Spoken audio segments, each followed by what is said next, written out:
yaitu terkait dengan survei air bersih, akan disampaikan oleh Mas Daniel Iswanto. Mas Daniel ini adalah strategi muda merangkap SKF publikasi ya. Ya, kepada Mas Daniel, waktu dan layar dipersilakan. Baik, terima kasih Pak Wahyu.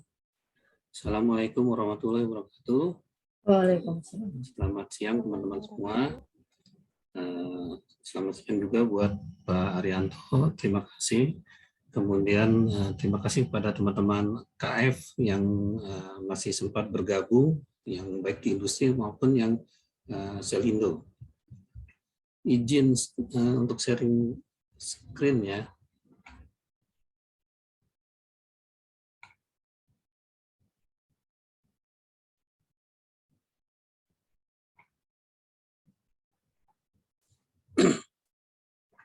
Oke, sebelumnya saya baca pantun sedikit nih. Makan bakso selagi hangat, enak dimakan saat hujan lebat. Artinya Sampai siang masih semangat, karena tantangan survei makin berat. mantap, luar biasa. Jalan-jalan ke Bengkayang, jangan lupa ajak Teh Rini yang tadi tuh. Jika kamu ingin disayang, jangan lupa senyum hari ini. Asik. Luar biasa. Kalau bilang saya mau ikut. Baik, terima kasih Bapak Ibu. Sebenarnya saya ini menggantikan Mbak Dita ya, yang kebetulan sedang izin cuti melahirkan. Jadi selamat ya buat Mbak Dita. Tapi mungkin bapaknya bukan saya, Bapak Ibu ya. Ada bapaknya sendiri. Kita masuk ke survei perusahaan air bersih ya. Perusahaan air bersih. Nah ini secara umum respon rate-nya itu mungkin di antara survei yang lain paling bagus ya. Karena dia bisa sampai 100% respon rate-nya. Malah di tahun 2019 itu bisa lebih dari 100% karena mungkin ada perusahaan baru ditambahkan oleh teman-teman dari daerah sehingga lebih dari 100%. Untuk 2021 tahun lalu itu ada 3 provinsi yang sampai dengan batas waktu penutupan belum 100%, walaupun akhirnya di Desember 100%. Tapi kan kita pada saat kita lakukan penutupan untuk pengolahan ya, itu ada 3 provinsi yang tidak mencapai 100%. Untuk tahun ini ada perubahan kuesioner, jadi ada tambahannya. Pertama itu tadi ada permodalan, kemudian penambahan di bahan-bahan kimia yang digunakan, serta volume dan nilai air bersih yang disalurkan menurut jenis pelanggan. Mungkin sudah dijelaskan oleh para pemampar sebelumnya, jadi ada tambahan di sini mengenai persentase permodalan. Kita ini tujuannya ingin melihat berapa banyak sih penguasaan modal asing di Indonesia. Kemudian juga asalnya dari negara mana, nama korporatnya atau nama person itu siapa. Untuk rincian 303 itu juga ada penambahan pertanyaan mengenai garam ya. Garam karena di sini juga kita kenapa dimasukkan, kita juga punya pekerjaan mengenai neraca garam.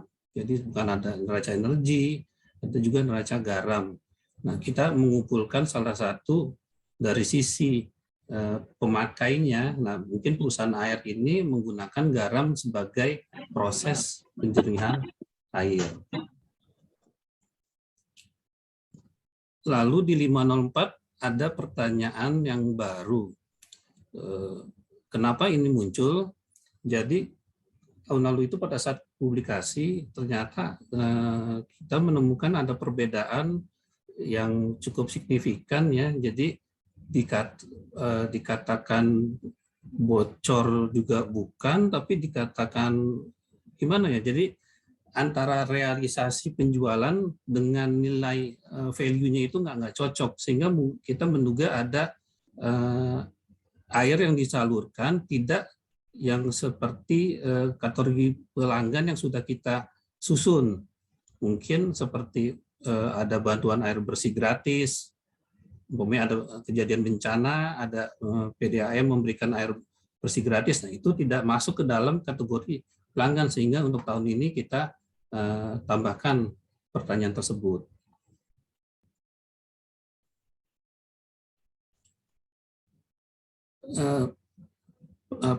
Untuk survei perusahaan air bersih, ini kan termasuk salah satu yang entry-nya sudah di daerah ya, teman-teman melakukan entry di daerah.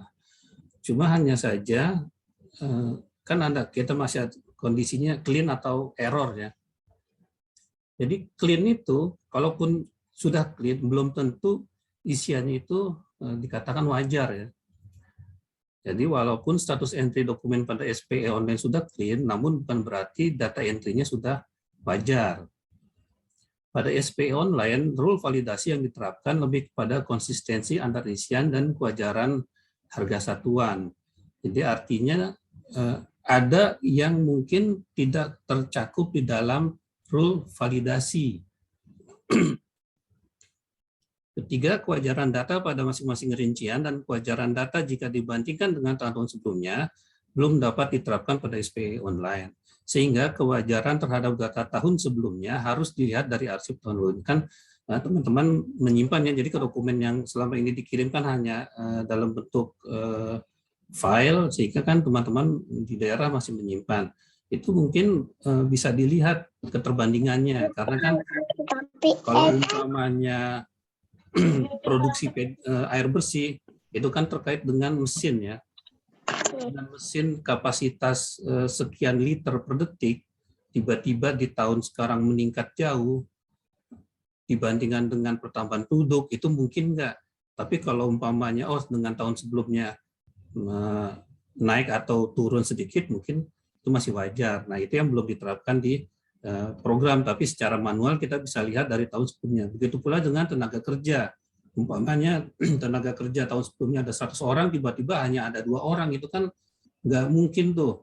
Jadi pada saat kita bandingkan, kenapa sih? Oh ternyata mungkin kurang 0, atau mungkin dia salah tulis, atau mungkin banyak lah. Jadi mungkin teman-teman kita lihat juga arsip tahun lalu. Perlu dilakukan evaluasi lebih mendalam terhadap hasil entry data walaupun data tersebut sudah berstatus clean. Karena masih banyak ditemukan data-data yang tidak wajar ketika data tersebut disandingkan dengan data tahun-tahun sebelumnya. Yaitu tadi pada saat kita tabulasi, kemudian dibandingkan dengan tahun sebelumnya, itu banyak muncul akhirnya ketidakwajaran. Umpamanya dalam satu kabupaten tiba-tiba produksinya melebihi dari provinsi di Jawa, itu kan suatu yang nggak mungkin gitu. Nah, itu yang harus juga dilihat, karena pada saat dibandingkan pun kadang-kadang jangankan dengan tahun lalu, dalam tahun yang sama antar tabel pun kadang masih terjadi ketidakwajaran tersebut.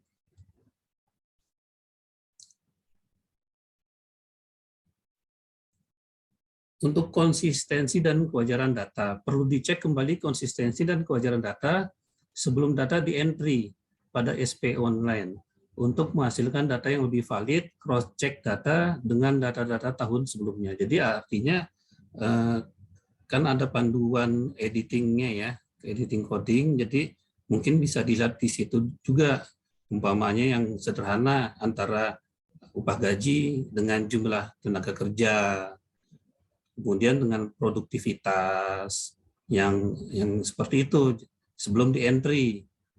Jadi kan memang sebenarnya kan tahapannya editing dulu, kemudian kita entry. Walaupun pada saat kita entry pun nanti akan ada pesan, tapi itu hanya terbatas ya, tadi cuma hanya di rule validasi saja. Kemudian untuk error, pada tahun 2021 sampai akhir deadline, error pada entry data SPE online tidak diperbaiki. Padahal pesan error sudah jelas dan panduan sudah diberikan. Semoga pada tahun 2022 ini hal tersebut tidak terjadi. Jadi kita tunggu tuh sampai dengan batas terakhir, ternyata tidak juga dilakukan perbaikan karena mungkin juga ada teman-teman yang kita entry dulu deh, yang penting sudah masuk, tapi nggak ditindaklanjuti itu. Nah, jadi mungkin harus dicek lagi di mana sih errornya. Kalau ada yang tidak jelas, teman-teman di PE siap membantu, baik Mbak Dita, saya atau teman-teman yang lain akan cepat memberikan respon kalau umpamanya ada kejadian, ini errornya apa sih?